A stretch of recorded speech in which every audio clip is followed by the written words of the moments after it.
അങ്ങനെ ആം ആദ്മിയെയും ചുരുട്ടി കൂട്ടി തൂത്തുവാരി BJP കൊട്ടയിലിട്ടു. ഇത് ഏതാണ്ട് പ്രതീക്ഷിച്ചതാണ് നേരത്തെ തന്നെ. കാരണം ഈ ആം ആദ്മി പാർട്ടി സമ്മേളനത്തോടൊപ്പം അതിൽ ഉണ്ടായിരുന്ന പലരും നേരത്തെ പല പാർട്ടിയിൽ നിന്ന് വന്നവരും അല്ലെങ്കിൽ കുറേ പേര് രാഷ്ട്രീയ ബാക്ക്ഗ്രൗണ്ടേ ഇല്ലാത്തവരാണ്. ഈ അവസരം തേടി വന്ന ഒരുപാട് പേരവിടെ ഉണ്ടായിരുന്നു. അപ്പോൾ അങ്ങനെ വെച്ച് നോക്കുമ്പോൾ അത് ഒരു വലിയ കാര്യം തന്നെയാണ്.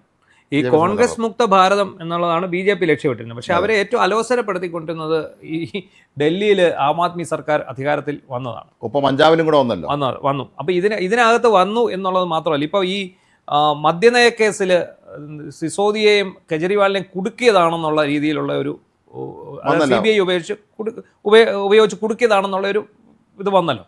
അപ്പോൾ അതിനകത്ത് എന്താ സംഭവിച്ചതെന്ന് ചോദിച്ചു കഴിഞ്ഞാൽ, അവർ രണ്ടുപേരെയും വിചാരണ കോടതി തന്നെ കുറ്റവിമുക്തരാക്കിയത് എങ്ങനെയാണ്? CBIയുടെ റിപ്പോർട്ടുകൾ പാടെ തള്ളിക്കൊണ്ടാണ്. അതിനകത്ത് ഇവർക്ക് യാതൊരു പങ്കുമില്ല. വിമർശിച്ചാണ്. പക്ഷേ ഇത് ഹൈക്കോടതിയിൽ അപ്പീൽ പോയിട്ടുണ്ടെന്ന് തോന്നുന്നു. അപ്പോൾ അതിനകത്ത് ഇനിയും വേറെ എന്താണ് സംഭവിക്കാൻ പോകുന്നത് അറിയില്ല. പക്ഷേ നമുക്കറിയാം ഈ ആം ആദ്മിയുടെ വരവ് ഓർക്കുന്നുണ്ട്.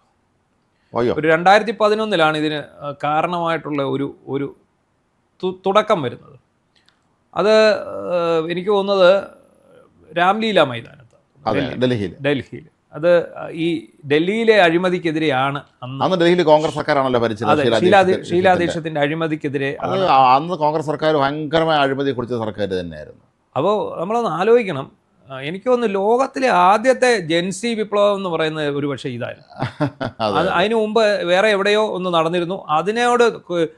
അതിനെ മാതൃകയാക്കിക്കൊണ്ടാണ് എല്ലാവരും കൂടി ഇവിടെ ഒത്തുചേരാൻ ആവശ്യപ്പെടുന്നു. ഈ ടെക്കുകളായിരുന്നു കൂടുതലും ഇതിനകത്ത്. IT മേഖലയിൽ നിന്നുള്ള ആൾക്കാർ കൂടുന്നു. അരവിന്ദ് കെജ്രിവാളിനെ പോലെ ഉന്നത ഉദ്യോഗസ്ഥർ കൂടുന്നു. സമൂഹത്തിൻ്റെ നാനാതുറകളിൽ നിന്നുള്ള ആൾക്കാർ ഈ രാംലീല മൈതാനത്തേക്ക് ഒഴുകിയെത്തുകയാണ്. അവിടെയാണ് ഈ അരവിന്ദ് കെജ്രിവാൾ ഈ അണ്ണാ ഹസാരെയുടെ അരുമ ശിഷ്യൻ. അണ്ണാ ഹസാരെയാണ് ശരിക്കും ഇതിൻ്റെ ഒരു ആസൂത്രകൻ. അദ്ദേഹമാണ് ഇത് കൊണ്ടുവരുന്നത്. എന്തായാലും നമ്മൾ രാജ്യം മുഴുവൻ പ്രതീക്ഷിക്കാത്ത തരത്തിലുള്ള ഒരു പ്രക്ഷോഭത്തിലേക്കാണ്. ഇത് അടിയന്തരാവസ്ഥ കാലത്ത് ജയപ്രകാശ് നാരായണൻ ഈ എല്ലാവരും കൂടെ ഒരുമിപ്പിച്ചതുപോലെയാണ് ഡൽഹിയിൽ സംഭവിച്ചത്.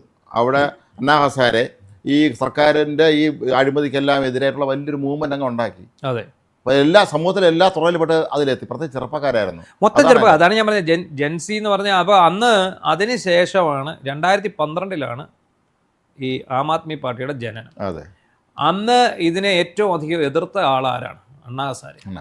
അണ്ണാ ഹസാരെ ഒരിക്കലും അതൊരു രാഷ്ട്രീയ പാർട്ടിയാക്കാൻ കൊണ്ടുവന്നു. മൂവ്മെന്റ് അത്രേ ഉള്ളൂ. അതാ ഇപ്പം പണ്ടത്തെ വിനോബാ ഭാവയുടെ പോലെ ഒരു ഭൂദാൻ മൂവ്മെന്റ് എന്നൊക്കെ പറയുന്ന പോലെ ഒരു മൂവ്മെന്റ്, അഴിമതിക്കെതിരായ ഒരു മൂവ്മെന്റ്, ആം ആദ്മികളുടെ ഒരു മൂവ്മെന്റ്, അതായത് സാധാരണ ജനവിഭാഗത്തിൻ്റെ ഒരു മൂവ്മെന്റ്. പക്ഷേ ഇതിനകത്തൊരു പൊളിറ്റിക്കൽ സാധ്യത തിരിച്ചറിഞ്ഞ്, ഒരു പൊളിറ്റിക്കൽ പാർട്ടിയുടെ സാധ്യത തിരിച്ചറിഞ്ഞിട്ടാണ് പ്രശാന്ത് ഭൂഷണും ഈ യോഗേന്ദ്ര യാദവും അതുപോലെ ഇദ്ദേഹം. യോഗേന്ദ്ര യാദവ് മികച്ച ഇലക്ഷൻ അനലിസ്റ്റ് ആണ്. അതെ, പ്രശാന്ത് ഭൂഷൺ വലിയ അഭിഭാഷകനാണ്. അദ്ദേഹത്തിന്റെ പിതാവ് ശാന്തി ഭൂഷൺ ഇന്ത്യയുടെ നിയമമന്ത്രിയായിരുന്ന ആളാണ്. അപ്പോൾ അങ്ങനെയൊക്കെ വെച്ച് നോക്കുമ്പോൾ അവർക്ക് അവരെ പോലുള്ള ആൾ തലപ്പത്ത് വന്നപ്പം ജനങ്ങൾക്കൊരു വിശ്വാസം വന്നവരില്ലേ. അത് എണ്ണം പറഞ്ഞ നേതാക്കന്മാരാണ് ഇതിന് മുന്നിലേക്ക്. അത് എല്ലാം ഹൈലി പ്രൊഫഷണൽ. അപ്പൊ ഈ ഇദ്ദേഹം IRS-കാരനാണ്. IRS-കാരനാണ്. ഈ പ്രശാന്ത് ഭൂഷൺ എന്ന് പറയുന്നത് ഇന്ത്യ മൊത്തം അറിയപ്പെടുന്ന അഭിഭാഷകനാണ്. അതുപോലെ യോഗേന്ദ്ര യാദവ് ഈ പറഞ്ഞ പോലെ വലിയ അനലിസ്റ്റാണ്. അതുപോലെ തന്നെ ഒത്തിരി പേര്.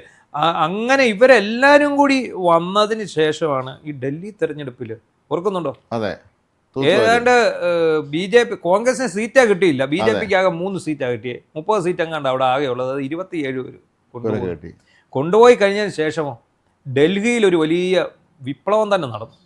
എന്ന് പറഞ്ഞാൽ വൈദ്യുതി ഫ്രീ ആക്കി, സ്ത്രീകൾക്ക് ബസ്സിൽ ഫ്രീ ആക്കി. അതിൻ്റെ പിന്നെ ഓഫീസുകളിലെ ഈ എന്താ പറയുന്നത്, ഈ ചുവപ്പ് നാടകൾ ഇല്ലാതായി. ഡൽഹി ആകെപ്പാടെ ഒരു വലിയ ക്ലിയറായി അങ്ങ് മാറി. ഇത് മാറിക്കഴിഞ്ഞപ്പോഴത്തേക്ക് എന്താ സംഭവിച്ചത്? കോൺഗ്രസും BJPയും കൂടെ ഒന്നിച്ചു. എന്തിനാ? ഈ ഒരു കാര്യത്തിന് വേണ്ടി മാത്രം ആം ആദ്മിയെ പുകച്ച് പുറത്ത് കാണിക്കുന്നു. ആദ്യത്തെ ഇലക്ഷനേക്കാൾ 5 വർഷം പൂർത്തീകരിച്ചതിൻ്റെ പൊട്ട് കുറേ അടുത്ത 5 വർഷവും. അതെ, പക്ഷെ പിന്നീട് സംഭവിച്ചത് അതിനിടയ്ക്ക് പഞ്ചാബും കൂടെ കിട്ടി. അത് കഴിഞ്ഞപ്പോൾ പിന്നെ സംഭവിച്ചത് ഈ അധികാരം കൈ കിട്ടിയതോടുകൂടി ഇവർ പലർക്കും പിന്നെ ഇവരുടെ വിധം മാറി തുടങ്ങി. അതിൽ പലരും അഴിമതിക്കാരായിരുന്നു. അതായത് യാതൊരു രാഷ്ട്രീയം എന്താണെന്നോ രാജ്യഭരണം എന്താണെന്നോ അറിയാൻ വയ്യാത്ത ഒരുപാട് പേര്. പിന്നെ ആം ആദ്മിയുടെ കുറേ പേരെ റൈഡ് ചെയ്ത് പിടിച്ചില്ലേ? അതെ, കുറേ പേരെ പിടിച്ചു. അങ്ങനെയൊക്കെ എങ്കിൽ പോലും 2ാം ടൈം അവർക്ക് കിട്ടി. ഇതൊരു 3ാം ടൈമിലേക്ക് നീങ്ങുമെന്നുള്ളൊരവസ്ഥ വരുമ്പോഴാണ് ഈ മദ്യനയ കേസ്. മദ്യനയ കേസ് വന്നപ്പോഴാണ് രസം. ഇദ്ദേഹം അരവിന്ദ് കെജ്രിവാൾ ജയിലിൽ പോകുമ്പോൾ അദ്ദേഹം ഭാര്യയെ കൊണ്ട് ഭരണം നടത്തിച്ചു, ജയിലിൽ കിടന്നു. അതെ, വേറെ മുഖ്യമന്ത്രിയെ വെച്ചെങ്കിൽ പോലും പിന്നീട് പണ്ട് ബീഹാറി റാബറി ദേവിയെ വെച്ച് ലാലു പ്രസാദ് മുഖ്യമന്ത്രി ആക്കിയില്ലെന്നേ ഉള്ളൂ. പക്ഷേ പുള്ളിക്കാരി ആയിരുന്നു എൻ്റെ പിന്നിലെല്ലാം ചാണ്ട് വലിച്ചു അല്ല നടത്തിക്കൊണ്ടിരുന്ന അദ്ദേഹത്തിൻ്റെ വൈഫായിരുന്നു. പക്ഷേ എന്താണെങ്കിലും BJP ലക്ഷ്യം വെച്ചിരുന്ന ആദ്യത്തെ ഒരു നടപടിയായിരുന്നു ഈ ആം ആദ്മി ഇല്ലാതാക്കാൻ വേണ്ടി നടത്തിയ നടപടിയായിരുന്നു ഈ അരവിന്ദ് കെജ്രിവാളിനെ ജയിലിലടച്ചുകൊണ്ട്. പക്ഷേ നേരത്തെ പലരും കരുതിയിരുന്നത്, അല്ലെങ്കിൽ ആരോപണം പുറത്തു വന്നിരുന്നത് RSSന്റെ B ടീമാണ് ഇവരെന്നാണ്. അതെ, കാരണം മറ്റേ BJP ശ്രീരാമനെ പിടിക്കുമ്പോൾ ഇവർ ഹനുമാനെയാണ് പിടിച്ചത്. ഹനുമാൻ ചാലിസയായിരുന്നു അവരവിടുത്തെ പ്രധാനപ്പെട്ട പരിപാടി. അപ്പോൾ ഇതും അതേ രീതിയിൽ തന്നെ അരവിന്ദ് കെജ്രിവാൾ കൊണ്ടുപോകുകയായിരുന്നു. പക്ഷേ ഈ ഡൽഹി ഭരിക്കാൻ പോകുമ്പോൾ വലിയ പ്രതിസന്ധിയുണ്ട്. ആര് ഭരിക്കാൻ വന്നാലും ഈ വലിയ അധികാരമൊന്നുമില്ല, കേന്ദ്രഭരണ പ്രദേശമായുണ്ട്. എന്തിന് പോലീസ് പോലും കേന്ദ്ര സർക്കാരിൻ്റെതാണ്, യൂണിയൻ ടെറിട്ടറിയിൽ. അപ്പോൾ അതുകൊണ്ട് തന്നെ കേന്ദ്ര ആഭ്യന്തര സഹമന്ത്രിയുടെ കീഴിലാണ് ഈ യൂണിയൻ ടെറിട്ടറിയിലെല്ലാം പോലീസ്. നമ്മുടെ മുല്ലപ്പള്ളി രാമചന്ദ്രൻ ആഭ്യന്തര സഹമന്ത്രിയായിരുന്നപ്പോൾ അദ്ദേഹത്തിൻ്റെ കീഴിലായിരുന്നു ഈ എല്ലാ യൂണിയൻ ഭരണ പ്രദേശങ്ങളിലെയും പോലീസ്. അപ്പോൾ അതുപോലത്തെ ഒരു അവസ്ഥയാണ്. അപ്പോൾ ഇവർക്ക് വളരെ കുറച്ച് സംഗതികൾ മാത്രമേ ഇവരെ കൈവശമുള്ളൂ. ഉള്ളത് വെച്ച് ഭംഗിയെ കൊണ്ടുപോവുക എന്നുള്ളതാണ്. പക്ഷേ പറ്റിയത് ഇവർ പലരും പിന്നീട് വഴിതെറ്റി. മാത്രമല്ല നമ്മുടെ മലയാളത്തിൽ ചൊല്ലുണ്ട്, ഒരു നാഴി മറ്റേ നാഴിക്കകത്ത് കൊള്ളില്ലെന്ന് പറയുമ്പോൾ ഇവരെല്ലാം വലിയ ബുദ്ധികളും മിടുക്കന്മാരായപ്പം ഒരുത്തം മറ്റവനെ അംഗീകരിക്കാത്ത അവസ്ഥയും കൂടെ വന്നു. അപ്പം എന്തായാലും ഇപ്പം നിലവിൽ BJP ചെയ്ത ഏറ്റവും വലിയ മൂവ്മെൻ്റാണ്. അതായത് നേരത്തെ കർണാടകത്തിലും മണിപ്പൂരിലും ബീഹാറിലും മറ്റേ അരുണാചൽ പ്രദേശിലും മധ്യപ്രദേശിലും ഒക്കെ നടത്തി മൊത്തം ഒന്നടങ്ങി എടുക്കുകയല്ലേ ഓപ്പറേഷൻ താമര. അതൊന്ന് ആലോചിച്ച് നോക്കണം. ഒരു 10 MLA കിട്ടിയ ഭരണം പിടിക്കുന്ന ഒരു അവസ്ഥയിലാണ് അവർ പോയത്. അരുണാചൽ പ്രദേശിലെങ്ങാണ്ട് കോൺഗ്രസ് MLA ഒന്നടങ്കം കഴിഞ്ഞു വന്നു, 44 പേരെ എങ്ങാണ്ട് ഒന്നിച്ചു കൊണ്ടുവന്നു. അപ്പോൾ ഇവിടെ ഇപ്പോൾ സംഭവിച്ചിരിക്കുന്ന 10 രാജ്യസഭാ മെമ്പർമാർ, അതിൽ 7 പേരെ അടിച്ചോണ്ട് പോയി എന്ന് പറഞ്ഞാൽ ആ രാഘവ് ചദ്ദ എന്ന് പറയുന്നത് രാജ്യസഭയുടെ അവരുടെ പാർലമെന്ററി പാർട്ടി ലീഡറായിരുന്നു. ഈ രാഘവ് ചദ്ദയെ കൊണ്ടുപോയി അതിന് പകരം വെച്ചാൽ അശോക് മിത്തലിനെ കൊണ്ടുപോയി. അശോക് മിത്തലിനെ എങ്ങനെ കൊണ്ടുപോയത് അറിയോ? അശോക് മിത്തൽ രാഘവ് ചദ്ദ ആദ്യമേ തന്നെ ലക്ഷണങ്ങൾ കാണിച്ചു ഈ BJP ചേരുന്നതിൻ്റെ. അദ്ദേഹം BJPക്കെതിരെ സമൂഹ മാധ്യമ പോസ്റ്റുകളൊക്കെ നീക്കി. ഈ അശോക് മിത്തലിനെ എന്താ ചെയ്യുന്നത് വെച്ചാൽ അശോക് മിത്തലിനെ ED റെയ്ഡ് ചെയ്തു. വീട്ടിൽ ED റെയ്ഡ് ചെയ്തതോടെയാണ് പുള്ളി മാറുന്നത്. പിന്നെ ഈ പഞ്ചാബിൽ ഒരു സന്ദീപ് പാഠക് ഉണ്ടായിരുന്നു. അങ്ങനെ വേറെ ഒരു പിന്നെ ഹർഭജൻ സിംഗ്, പിന്നെ കുറേ രാജ് ഗുപ്ത എന്ന് പറഞ്ഞ ഒരാളുണ്ട്. അപ്പോൾ ഇവരെല്ലാം എന്താ സംഭവിക്കുന്നതെന്ന് അറിയോ? ഈ പറഞ്ഞവരെല്ലാം കൂടി ഒറ്റയടിക്ക് മാറിയതോടെ ഇത്രയും രാജ്യസഭകൾ ഒരുമിച്ച് മാറുക, കൂറുമാറ്റ നിരോധന നിയമം ബാധകമല്ല. അപ്പോൾ ഈ എന്താ സംഭവിച്ചെന്ന് വെച്ചാൽ 10ൽ 7 പേര് പോയി, 3ൽ 2 പേര് മാറിയാൽ കൂറുമാറ്റം മാറും, അത്രേ ഉള്ളൂ, വേറെ സംഭവിക്കും. പക്ഷേ ഇത് ആം ആദ്മി ഇതിന് കേസിന് പോകുന്നത് 94 ഒരു സുപ്രീം കോടതി വിധിയുണ്ട്, രവി നായിക് കേസ് എന്ന് പറഞ്ഞൊരു കോടതി വിധിയുണ്ട്. കോടതി വിധി എന്താണെന്ന് വെച്ചാൽ ഈ 3ൽ 2 ഭൂരിപക്ഷം വന്നവർ മാറിയവർ പുതിയ പാർട്ടിയിൽ ചേർന്നില്ലെങ്കിൽ ഇവർക്കെതിരെ കൂറുമാറ്റം നിലനിൽക്കും എന്നൊരു സംഭവമാണ്. അപ്പോൾ എന്തായാലും ഇവർ BJPയിലോട്ട് വരും. BJPക്ക് രാജ്യസഭയിൽ 113 സീറ്റാകുന്നു. അതിൻ്റെ കൂടെ ഇവർ നോമിനേറ്റ് ചെയ്തവരെല്ലാവരും കൂടെ വരുമ്പോഴത്തേക്ക് 148, 245 പേരെ ഉള്ള രാജ്യസഭയിൽ 148ലേക്ക് അവർ ഉയർന്നു. മാത്രമല്ല പല ബില്ലുകളും പാസ്സാക്കാൻ അനായാസം സാധിക്കും. അതുപോലെ പഞ്ചാബിൽ ഭഗവന്ത് മാനും അവിടെ പഞ്ചാബിലും പിളർപ്പിലാണെന്ന് പറയുന്നു.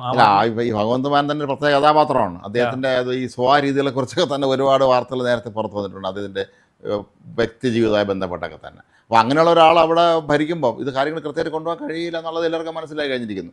ഈ ആം ആദ്മി പാർട്ടി എന്ന് പറയുന്നത് തെക്കേ ഇന്ത്യൻ സംസ്ഥാനം, ഇപ്പോൾ കേരളത്തിലൊക്കെ യൂണിറ്റ് ഉണ്ടാക്കും, ഇവിടെ പലരും ചൂലൊക്കെ വെച്ച് ആദ്യം ഇതിനകത്ത് ചേർന്നുണ്ടായിരുന്നു തോന്നുന്നു. അദ്ദേഹം CR നീലകണ്ഠൻ വീഗാർഡിന്റെ മറ്റേ സാബു ജേക്കബ അല്ല വീഗാർഡിന്റെ കക്ഷി ചിറ്റിലപ്പള്ളി, അങ്ങനെ ഒരുപാട് പേര് ഒത്തിരി പേര് വന്നു. ഞാനും ഈ ആം ആദ്മി മെമ്പർഷിപ്പ് എടുത്ത ആളാണ്. ഇത് തുടങ്ങിയ സമയത്ത് അത് ഓൺലൈൻ മെമ്പർഷിപ്പ് ആയിരുന്നു. അപ്പൊ നമുക്ക് ഒരു രാഷ്ട്രീയ പാർട്ടിയോടും സ്വാധീനം. പണ്ടൊക്കെ നമുക്ക് രാഷ്ട്രീയം ഉണ്ടായിരുന്നു, പിന്നീട് നമുക്ക് ഇവരുടെ നമ്മൾ ഈ മാധ്യമ ഫീൽഡിലേക്ക് വന്നു കഴിഞ്ഞപ്പോൾ നമുക്ക് എല്ലാ രാഷ്ട്രീയക്കാരുടെയും ഒരു ഉള്ളിലിരിപ്പ് മനസ്സിലാവുമല്ലോ. അപ്പൊ അങ്ങനെ ഇരിക്കുമ്പോഴാണ് ഇവരുടെ ആശയങ്ങളോട് യോജിച്ച് ഞാനും ആം ആദ്മി മെമ്പർഷിപ്പ് എടുത്ത ആളാണ്. ഇപ്പൊ അങ്ങനെ ആരും കാണാനില്ല, ഇപ്പൊ ആരുമില്ല. ഈ ആം ആദ്മി ഇവിടെ ഉള്ളവന്മാർ പോലും അഴിമതി നടത്തുന്ന ഒരു അവസ്ഥയിലേക്ക് വന്നു. കേരളത്തിലുള്ളവന്മാർ ഇപ്പൊ വിനോദ് വിൽസൺ മാത്യു എന്ന് പറഞ്ഞൊരു അഭിഭാഷകരുണ്ടല്ലോ, സോഷ്യൽ മീഡിയയിൽ കാര്യമായിട്ട് ഇടപെടുന്നത്, അദ്ദേഹമാണെന്ന് തോന്നുന്നു ആം ആദ്മിയുടെ സംസ്ഥാനത്തെ പ്രസിഡന്റായിട്ടിരിക്കും. ഒരുപാട് പ്രമുഖരായ വ്യക്തികൾ. പക്ഷെ ഒരു വലിയ കുതിപ്പായിരുന്നു കേട്ടോ ആ സമയത്ത്. ഇത് സമീപ സംസ്ഥാനങ്ങളിലേക്ക് നോർത്ത് ഇന്ത്യയിലൊക്കെ വന്നു. എല്ലാവർക്കും ഒരു ആം ആദ്മി എന്ന് പറയുമ്പോൾ സാധാരണക്കാരനാണല്ലോ അർത്ഥം. അപ്പൊ പാവപ്പെട്ടവന്റെയും പട്ടിണി പാവത്തിന്റെയും ഒക്കെ ഒരു പാർട്ടി എന്നുള്ള രീതിയിൽ മുന്നോട്ട് വന്നതാണ്. പക്ഷേ എന്താണെങ്കിലും ഈ BJP അമിത്ഷാ അടങ്ങുന്ന ആൾക്കാരുടെ ബുദ്ധി സമ്മതിക്കണം. അവർ ആ പാർട്ടിയെ ഉന്മൂലനം ചെയ്തു കളഞ്ഞു. അത് ഈ കമ്മ്യൂണിസ്റ്റ് പ്രസ്ഥാനമൊക്കെ നമ്മുടെ നാട്ടിൽ അധികാരം കിട്ടിയപ്പോഴാണ് അവർക്ക് ഇതിൻ്റെ സുഖം മനസ്സിലാവണം. അതേ അവസ്ഥ തന്നെയാണ് അവർക്ക് സംഭവിച്ചത്. ഈ ആദർശ തത്വമൊക്കെ പറയാൻ കൊള്ളാം, പക്ഷേ അധികാരം കിട്ടിക്കഴിയുമ്പോൾ പിന്നെ ചിന്ത വരും, ഇത് കൊള്ളാം, ഇത് സംഗതി രസമാണല്ലോ എന്ന് തോന്നും. അതാണ് ഇവർക്ക് സംഭവിച്ചിട്ടുള്ളത്. എന്തായാലും ഈ ചൂലായിരുന്നു ചിഹ്നം. ഇപ്പോൾ ആ ചൂല് വെച്ച് ഇവരെ എല്ലാവരും അടിച്ച് ഓടിച്ചുകൊണ്ടിരിക്കുന്നു, അല്ലെ തൂത്തുവാരി കൊട്ടയിലിട്ടുകൊണ്ടിരിക്കുന്നു.